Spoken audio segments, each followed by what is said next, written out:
I'm going to throw in a couple quick tips in this real short video. I'm going to keep this short, and I mean short. I had a great question on YouTube tonight that was, why can't you change your exposure setting when you're in manual mode? So let me show you what I mean real quick. So here I am in AV mode. I have my little mini HDMI cable connected, and when I'm in AV mode, I can hold down the AV button on the back of the camera, and I can rotate the dial to increase my exposure or decrease my exposure. Now, but when you're in M, and some of you might say, well, of course you can. But I think this is a very valid question. When you're in M, rotating the dial changes your shutter speed. Holding down the AV button is now your aperture, and you change it. The reason why you can't change your exposure on that little meter in manual mode is because you have complete control over your exposure. There's nothing magical about exposure. You have three things that can control that: your shutter speed, your aperture, and your ISO. When you're in AV mode, or when you're in TV mode, or in P mode, you are giving the camera some control over one of those. In AV mode, you have control over aperture, the camera has control over shutter speed. So if you say, I want to overexpose this image a little bit, the camera is going to slow down your shutter speed. If you say, I want to, sorry, which one did I just say? I said if you wanted to overexpose. If you want to underexpose your image a little bit, the camera says, I'm going to increase your shutter speed from what I think is a correct exposure. Remember, the camera has one idea of a correct exposure. You have another idea. In TV mode, if you want to, you set your shutter speed, and then the camera will adjust its aperture to give you the exposure you're asking for, overexposed or underexposed. And in P mode, it'll be able to adjust both of those. But in M mode, you have control. You're setting your aperture. You're setting your shutter speed, you're setting your ISO, and so the camera has no control over exposure. It can just say, hey, this is what I think your exposure should be by throwing up the little dot when you press halfway down on the shutter, and suggesting that, but it's up to you to change those settings. So that's the first question that I thought was a good one and worth a quick video response. I'm going to try to do some of these shorter videos.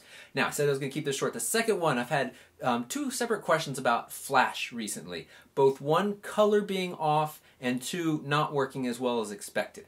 I'm in the middle of diagnosing the not working as well as expected. I'm not sure if it's a camera issue or not.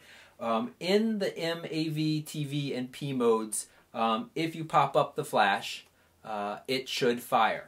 There are some modes, some of what they call the basic modes around the bottom of the dial, where you have your portraiture and your macro. There are some modes where even if the flash, if you pop the flash up, it's still not going to fire. So that's important to keep in mind.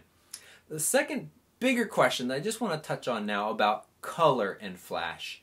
It's very easy to get pictures out of the camera that aren't the color you expect. So a minute ago we were talking about exposure, and in my longer video we talked a bunch about exposure, and that is one whole domain that you can work on and control. The other is the colors that come out of the camera. Do they look true to life? That's completely different from the lightness value. And it's very easy to fool these cameras' brains. Basically, color is controlled by the white balance setting.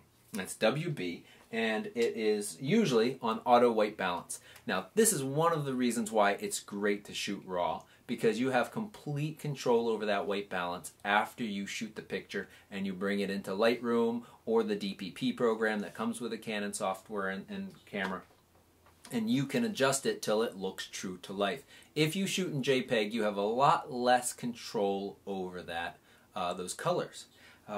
I leave mine on auto white balance most of the time. There are certainly circumstances where I do set it, and it is worth setting, I think, even shooting RAW, because you want, the less post-processing you have to do, usually the better.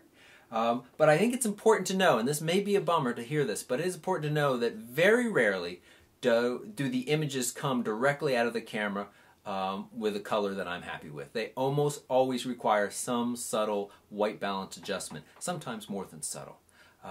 One of the easy fixes, though, is to not have mixed lighting when you're taking a photo. And what I mean by that is each light, right now I have a fluorescent light up top, I have a halogen light over here that's giving light.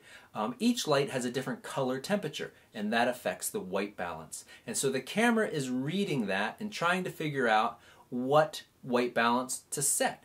And if it's got mixed lights and you're moving it around, it's going to be confused, and those lights are going to color cast onto your image.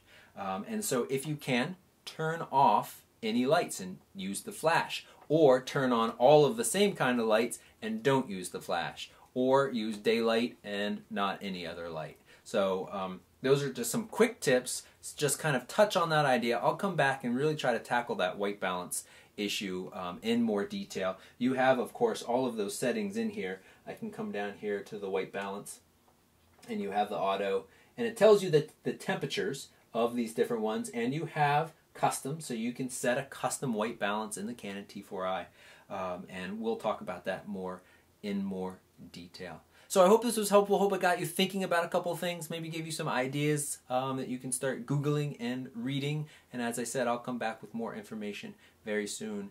I love the questions because it gives me ideas to share with you all, and I know if one person has that question, other people have thought it as well and maybe just haven't got enough courage to ask. So thanks all so much for watching, subscribing, and see you later.